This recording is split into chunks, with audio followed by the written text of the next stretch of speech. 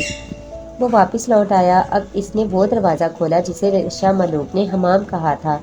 دروازہ کھلتے ہی اندر سے مسحور کن خوشبو کا جھونکا آیا۔ وہ گہرا سانس لیتا ہوا حمام میں داخل ہو گیا۔ یہ ایک وسیع و عریض حمام تھا۔ اس کے ذہن میں واش روم کا جو تصور تھا اس سے بالکل مختلف۔ درمیان میں ایک سفید پتھروں کا بنا حوض تھا۔ اس کے اندر جو پانی تھا وہ متفرق تھا۔ یہ بہتا ہوا پانی تھا۔ ایک طرف سے پانی اندر داخل ہو رہا تھا تو دوسری طرف سے باہر نکل رہا تھا۔ حمام کی دیواریں سرخ پتھروں کی تھی۔ چھت وہی گنبد نما اور اطراف سے کھلی ہوئی۔ حمام گول تھا جبکہ حوض مستطیل تھا۔ حمام میں خوشگوار گرمی تھی اور یہ گرمی دیواروں کی وجہ سے تھی۔ حمام کی دیواریں گرم تھیں۔ پھر اس نے حوض کے پانی کو چھو کر دیکھا۔ وہ پانی مناسب حد تک گرم تھا۔ حمام میں داخل ہو کر اسے احساس ہی نہ ہوا کہ باہر اس قدر سردی ہے۔ حمام کے ایک طرف بڑا آئینہ فریم شدہ لکڑی کے سٹینڈ میں لگا ہوا تھا۔ اس فریم کو آگے پیچھے اپنی مرضی کے مطابق کیا جا سکتا تھا۔ اس کے ساتھ ہی ایک سٹینڈ اور تھا جس پر بڑے سائز کا نرم ملائم تولیہ پڑا ہوا تھا۔ لکڑی کے ایک خانے میں چند جوڑے کپڑے موجود تھے۔ ساحل عمر جب اپنے گرم کپڑے اتار کر حوض میں داخل ہوا تو تب اسے پانی کی روانی کا اندازہ ہوا۔ یہ حوض کسی بہتے چشمے کی طرح تھا۔ حوض کی گہرائی کہیں کم اور کہیں زیادہ تھی۔ بندہ اپنی مرضی سے پانی کی گہرائی کا انتخاب کر سکتا تھا۔ ساحل عمر کے لیے اس طرح کے حمام میں غسل ایک نیا تجربہ تھا اور بہت خوشگوار۔ رشا ملوک نے ٹھیک ہی کہا تھا۔ یہ حمام اس قدر خوبصورت اور خوشگوار تھا کہ یہاں سے نکلنے کو جی ہی نہیں چاہتا تھا۔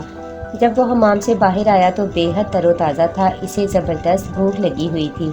کمرے میں آ کر وہ بستر پر بیٹھ گیا۔ اس کمرے میں کسی قسم کا کوئی فرنیچر نہ تھا، لہٰذا اس نے بستر پر بیٹھ کر کمبل اپنے کندھوں پر ڈال لیا۔ وہ تعویذ اس کے گلے میں موجود تھا۔ پچھلا تعویذ جو عابد منجم نے دیا تھا اسے وہ نہاتے وقت اتار دیا کرتا تھا تاکہ بھیگ نہ جائے۔ وہ تعویذ کپڑے میں سلا ہوا تھا۔ اتارنے کی وجہ سے ایک دن وہ تعویذ رشا ملوک کی تصویر پر رہ گیا اور وہ برکھا کے سحر میں مبتلا ہو گیا۔ اس مرتبہ اس نے سوچ لیا تھا کہ وہ اس تعویذ کو کسی قیمت پر گلے سے نہیں اتارے گا۔ ویسے بھی یہ تعویذ چاندی کے خول میں بنا تھا۔ تعویذ کے حوالے سے اسے رشا ملوک کی تصویر یاد آئی جس کے بارے میں اماں نے بتایا تھا کہ اسے بازگر لے اڑا۔ وہ اس سلسلے میں بازگر سے بات کرنا چاہتا تھا لیکن باوجود کوشش کے نہیں کر سکا تھا۔ پتہ نہیں اب بازگر سے اس کی ملاقات ہوگی یا نہیں۔ اگر وہ کہیں نظر آ گیا تو وہ اس مسئلے پر ضرور بات کرے گا۔ ابھی وہ انہی خیالات میں گم تھا کہ بڑی آہستگی سے دروازہ کھلا۔ سب سے پہلے ساحل عمر کی نظر ٹرے پر پڑی، پھر ٹرے اٹھانے والی پر پڑی۔ ٹرے میں ناشتہ تھا لیکن ٹرے اٹھانے والی رشا ملوک نہ تھی، وہ کوئی اور لڑکی تھی۔ جو بھی تھی اچھی پیاری سی تھی۔ اس لڑکی کے پیچھے رشا ملوک تھی۔ اس کے ہاتھ میں ایک تھالی تھی۔ وہ دونوں ہنستی مسکراتی اندر آئیں۔ اس لڑکی نے بیضوی ٹرے اس کے سامنے رکھی اور پھر پیچھے ہٹ کر کھڑی ہو گئی۔ تب رشا ملوک آگے بڑھی۔ وہ ٹرے کے نزدیک ہی بیٹھ گئی اور اپنے ہاتھ میں پکڑی ہوئی تھالی ٹرے کے برابر رکھ دی اور من موہنے انداز میں مسکرائی۔ ناشتہ فرمائیے، اس نے شیریں لہجے میں کہا۔ ٹرے میں 2 پلیٹوں میں پھل سجے تھے اور درمیان میں دودھ سے بھرا گلاس موجود تھا۔ تھالی میں کیک جیسی کوئی چیز تھی، اسی کے ساتھ ایک چمکتی چھری رکھی تھی۔ تم نے ناشتہ کر لیا؟ ساحل عمر نے ناشتے پر نظر ڈالتے ہوئے کہا۔ رشا ملوک: جی کب کا؟ میرے ساتھ نہیں کرو گی؟ ناشتہ تو نہیں کروں گی لیکن اس ناشتے کی ابتدا مجھ سے ہوگی۔ اس نے عجیب بات کہی۔ دانا، یہ شگون کی روٹی ہے، اسے کاٹ کر پہلے آپ کو اپنے ہاتھ سے رشا ملوک کو کھلانا ہوگی۔ اس مرتبہ وہ لڑکی بولی جو رشا ملوک کے ساتھ آئی تھی۔ یہ سن کر رشا ملوک نے نظریں جھکا لیں۔ اس کے چہرے پر شرم چھا گئی تھی۔ یہ کون ہے؟ ساحل عمر نے رشا ملوک سے پوچھا۔ یہ میرے بچپن کی سہیلی، آپ کو پسند آئی؟ رشا ملوک نے اپنی گھنیری پلکیں جھپکائیں۔ ہاں اچھی ہے۔ ساحل عمر نے اسے تعریفی نظروں سے دیکھا۔ تب رشا ملوک دیا سے مخاطب ہوئی، اور دیا، تجھے میرا مور پسند آیا؟ ہاں بہت، واقعی یہ تو خوابوں کا شہزادہ ہے، کوئی خواب زادہ۔ دیا نے خوش ہو کر کہا۔ ہے نا انوکھا؟ رشا ملوک اس کے منہ سے تعریف سن کر کھل اٹھی۔ سب سے الگ، سب سے جدا، بستی میں ہے کسی کا ایسا مور؟ دیا نے زور زور سے گردن ہلائی۔ خدا کے واسطے رشا ملوک، میرے پاؤں زمین پر ہی رہنے دو، مجھے اتنا اونچا نہ اڑاؤ کہ میں زمین پر پاؤں رکھنا ہی بھول جاؤں۔ ساحل عمر نے انکساری سے کہا۔ دانا، زمین تو آپ کے پاؤں سے کب کی نکل چکی، اب تو آپ کے پاؤں چاند پر پڑ رہے ہیں، رشا ملوک کے بجائے دیا نے جواب دیا۔ دیا چل چپ ہو جا، انہیں بھوک لگی ہوگی، ناشتہ کرنے دے۔ وہ راز کھولنے لگی تھی، اسے خاموش کرنا ضروری تھا۔ میں نے دانا کا ہاتھ تو نہیں پکڑا ہوا، یہ چھری اٹھا کر شگون کی روٹی کاٹتے کیوں نہیں؟ دیا نے یاد دلایا، اس کے لہجے میں شوخی تھی۔ او اچھا۔ ساحل عمر نے شگون کی روٹی کی تھالی اپنے آگے کھسکا لی اور چھری سے کیک کی طرح اس کا ایک چھوٹا سا پیس کاٹا اور اسے اپنے ہاتھ میں اٹھا کر بولا، لو رشا ملوک، اپنا نازک سا منہ کھولو۔ رشا ملوک نے فوراً اپنا منہ کھول دیا اور تھوڑا سا جھک کر شگون کی روٹی کا پیس منہ میں لے لیا اور بڑی شائستگی سے منہ چلانے لگی، پھر بولی، چل دیا۔ دیا فوراً رشا ملوک کے پاس آ کر بیٹھ گئی۔ تب رشا ملوک ساحل عمر سے مخاطب ہوئی، اسے بھی شگون کی روٹی کھلائیے۔ اسے بھی میں کھلاؤں؟ ساحل عمر حیران ہوا، جی اسے بھی آپ کھلائیں گے؟ یہ میری بچپن کی سہیلی ہے آخر۔ اچھا، یہ کہہ کر ساحل عمر نے اس روٹی کا ایک ٹکڑا اور کاٹا اور اس کی طرف بڑھا دیا۔ دیا نے فوراً بڑا سا منہ پھاڑ دیا اور پھر وہ رشا ملوک اور ساحل عمر کی خوشگوار زندگی کی دعائیں دیتی مزے سے کھانے لگی۔ اب آپ ناشتہ کیجیے، ہم چلتے ہیں، رشا ملوک کھڑے ہوتے ہوئے بولی۔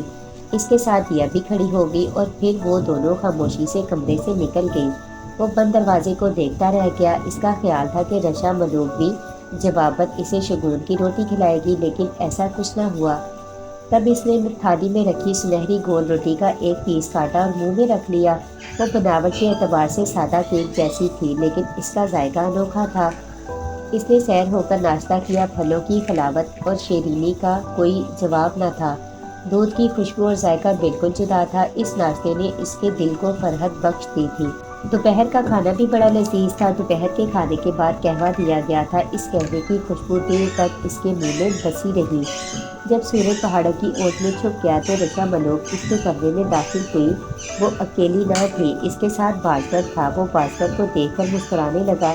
اس نے چاہا کہ اس سے پوچھے کہ وہ جھیل سیف الملوک پر اسے تنہا چھوڑ کر کہاں چلا گیا تھا، لیکن وہ باوجود کوشش کے سوال نہ کر پایا۔ بازگر نے اپنی موٹی اور گلابی آنکھوں سے بس ایک بار اسے دیکھا تھا۔ اس کی آنکھوں میں جانے کیا بات تھی کہ اس کے ذہن میں اٹھنے والے سارے سوال بھاپ کی طرح اڑ گئے تھے۔ بابا سائے کی مختاری پر چلنا ہے، بازگر نے اسے اپنی تیز نگاہوں سے دیکھتے ہوئے کہا۔ چلے۔ ساحل عمر بستر سے فوراً کھڑا ہو گیا۔ یہ لے، رشا ملوک نے اس کی طرف ایک چھوٹا سا مخملی ڈبہ بڑھاتے ہوئے کہا۔ یہ کیا ہے؟ یہ بابا سائے کی نظر ہے، رشا ملوک بولی۔ آپ بازگر کے ساتھ چلیں، یہ آپ کو بہت احتیاط سے بابا کی مختاری پہنچا دے گا۔ میں آپ کے ساتھ نہیں جا سکتی، میں آپ کو وہیں ملوں گی۔ آئیے ساحل صاحب۔ بازگر نے اسے باہر نکلنے کا اشارہ کیا۔ ساحل عمر جب دروازے سے باہر نکلا تو اسے سیڑھیوں کے سامنے ایک گاڑی نظر آئی۔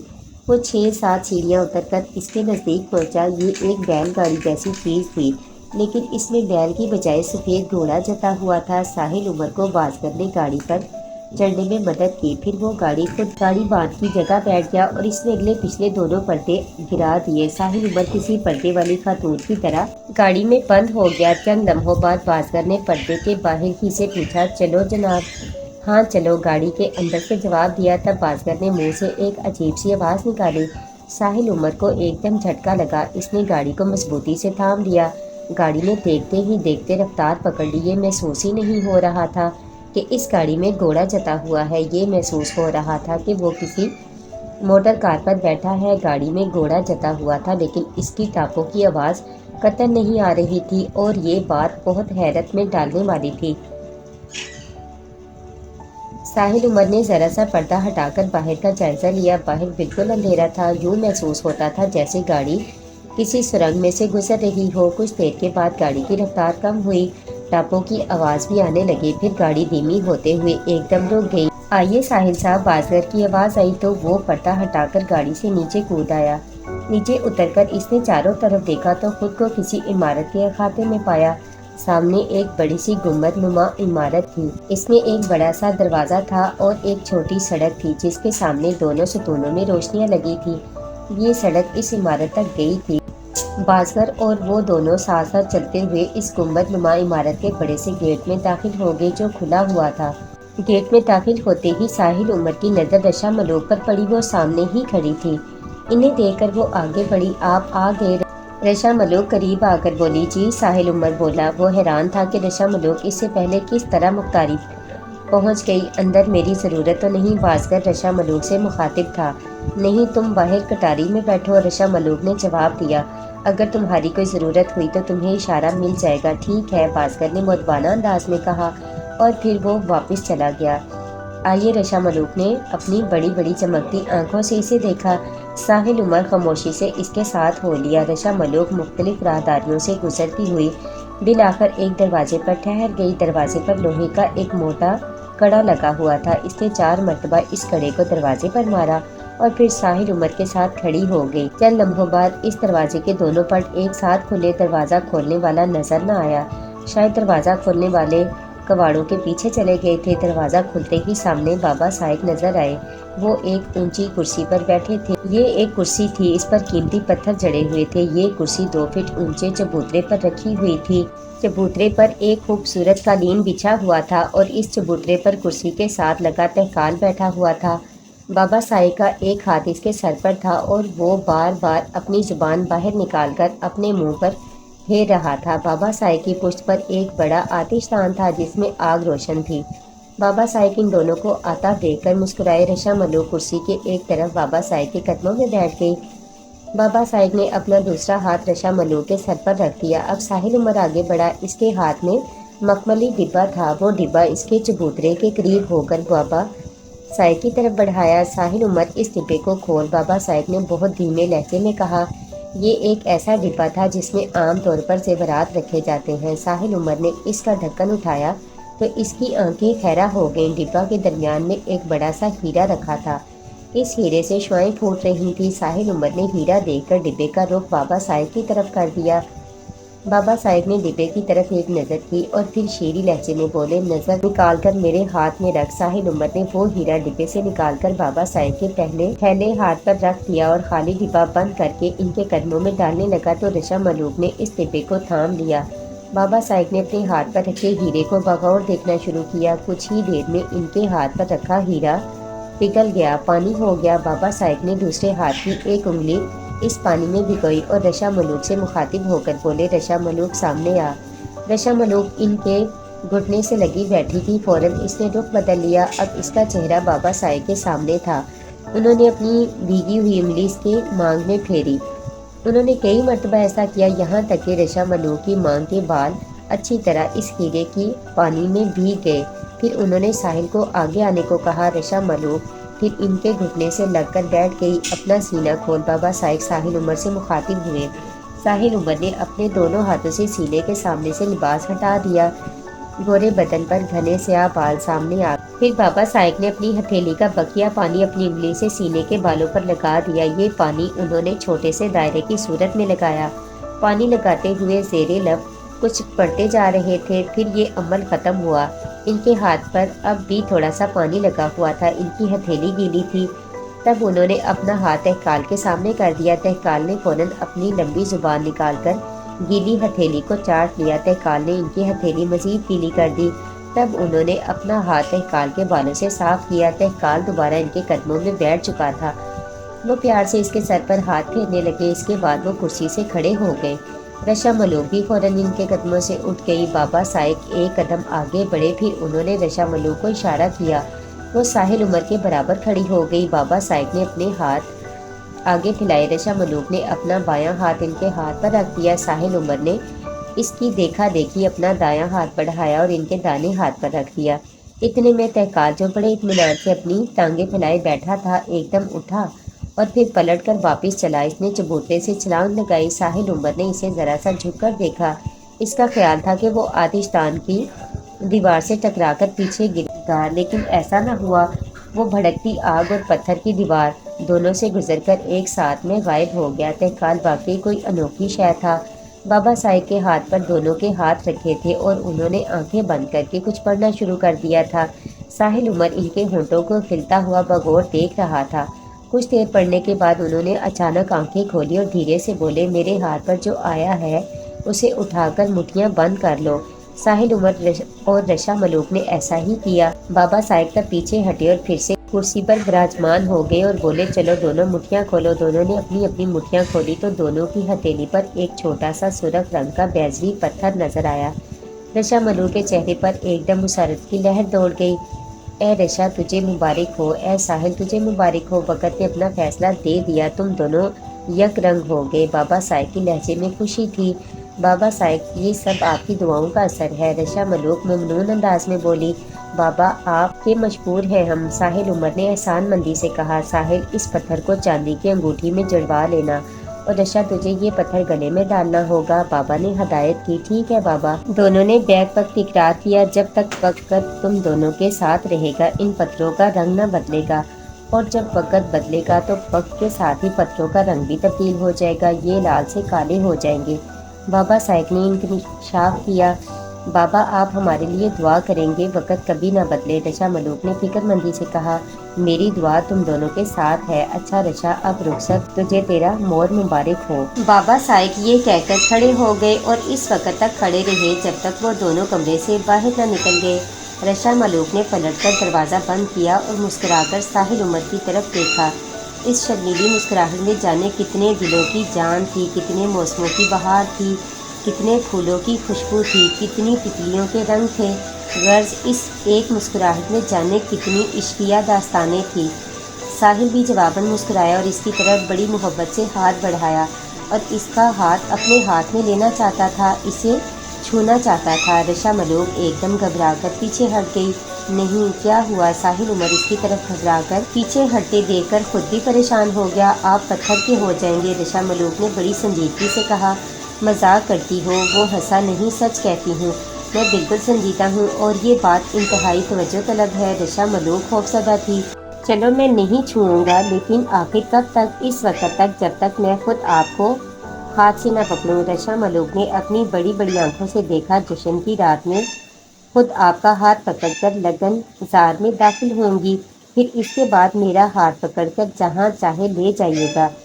اچھا ہوا تم نے بتا دیا، ورنہ جانے کیا سے کیا ہو جاتا۔ پھر رشا ملوک اس عمارت کے گیٹ تک اس کے ساتھ آئی۔ گیٹ پر بازگر موجود تھا۔ اس نے ساحل عمر کو بازگر کے حوالے کیا اور خود واپس پلٹ گئی۔ بازگر اور ساحل عمر اس گھوڑا گاڑی کی طرف بڑھے جس کا نام کٹاری تھا۔ راستے میں بازگر نے پوچھا، نظر ہو گئی؟ ہاں ہو گئی، ساحل عمر نے بتایا۔ مٹھی میں کیا نکلا؟ اس نے بڑی دلچسپی سے پوچھا۔ لال پتھر، ساحل عمر نے مختصر جواب دیا۔ دونوں پتھروں کا رنگ ایک ہی تھا؟ پھر سوال ہوا۔ ہاں ایک ہی تھا، جواب دیا گیا۔ آپ خوش قسمت ہیں، آپ کو مبارک ہو، بازگر نے خوش ہو کر کہا۔ بازگر ایک بات بتائیے، کیا مختلف رنگوں کے پتھر بھی نکلتے ہیں؟ ساحل عمر نے اپنی معلومات میں اضافہ چاہا۔ جی کبھی ایسا بھی ہو جاتا ہے، آپ کو وقت نے بچا لیا، بازگر نے کہا، ورنہ کیا ہوتا؟ وہ پریشان ہوا۔ آپ کے لیے برف میں قبر کھودی جاتی اور اس میں زندہ دفن کر دیا جاتا، بازگر نے انکشاف کیا۔ اور رشا ملوک پر کیا گزرتی؟ اس نے تشویش بھرے لہجے میں پوچھا۔ اسے بستی سے نکال دیا جاتا، بازگر نے بتایا۔ اس طرح تو وہ خود بخود آؤر کے قبضے میں چلی جاتی۔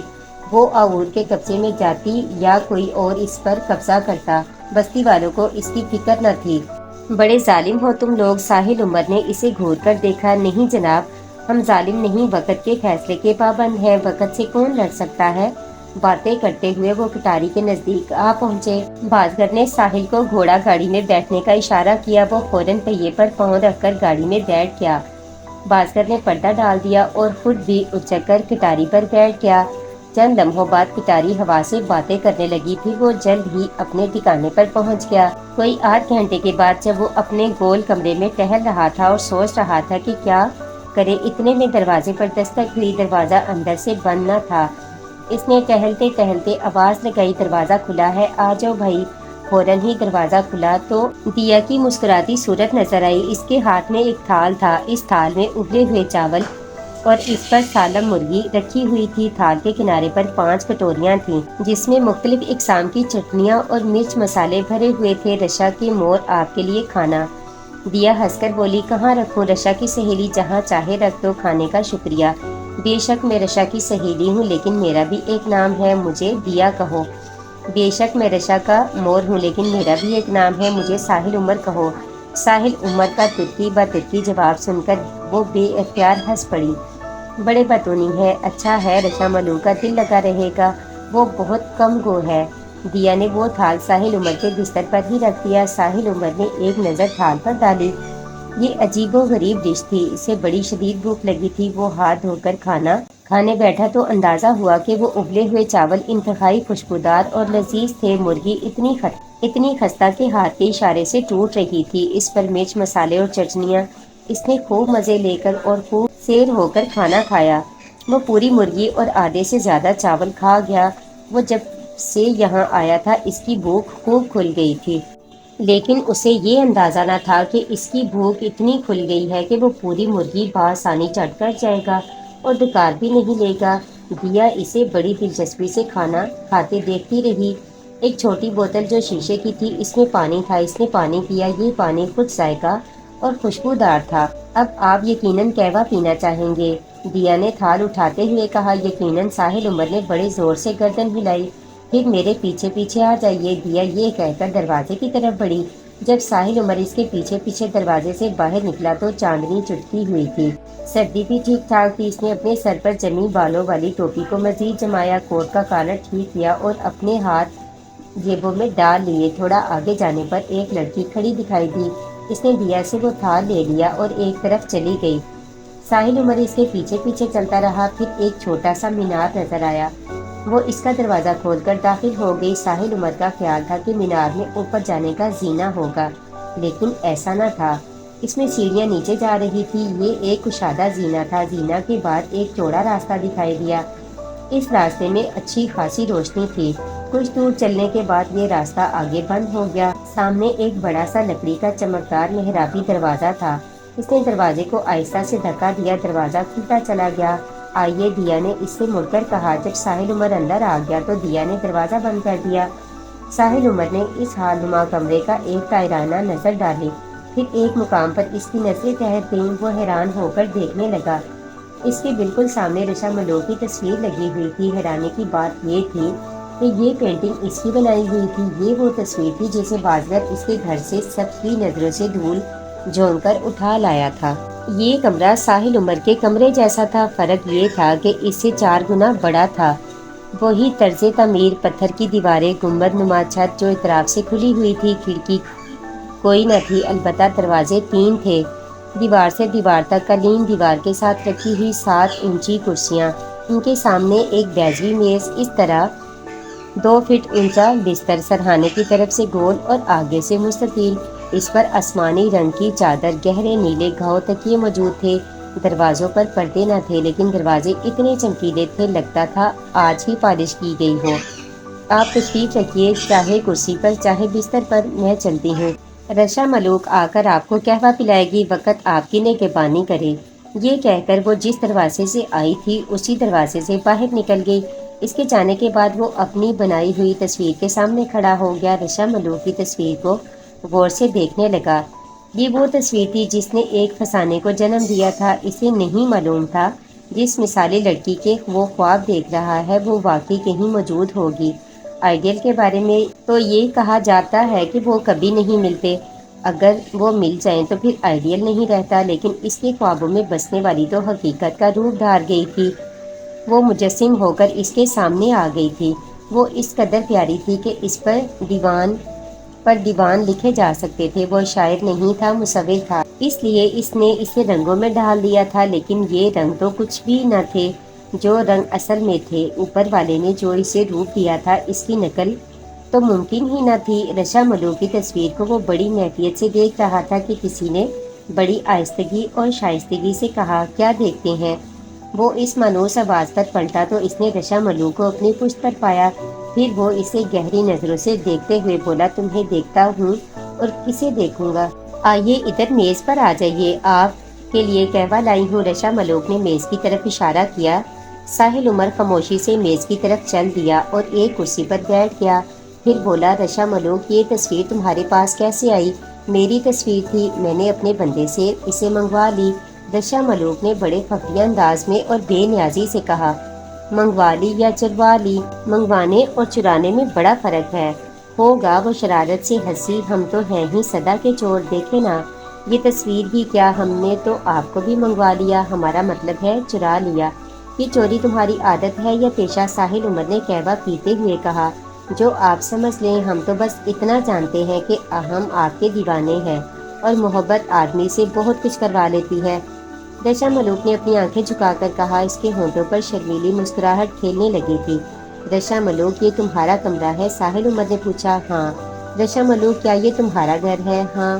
کیا تم اکیلی رہتی ہو؟ تمہارا کوئی نہیں؟ میرا مطلب ہے تمہارے ماں باپ۔ ماں ہے، والد ہیں۔ والد کا نام سمار ملوک ہے۔ آپ انہیں اس بستی کے سردار سمجھ لیں۔ وہ سچے خواب دیکھتے ہیں، ان خوابوں کی بنیاد پر وہ پیشن گوئی کرتے ہیں۔ وہ آج تک سینکڑوں پیشن گوئیاں کر چکے ہیں جو سب کی سب سچ ثابت ہوئی ہے۔ رشا ملوک نے بتایا۔ کیا ان سے میری ملاقات نہیں ہو سکتی؟ ہاں، کیوں نہیں؟ یہاں آپ کو بلایا ہی اس لیے گیا ہے، رشا ملوک نے انکشاف کیا۔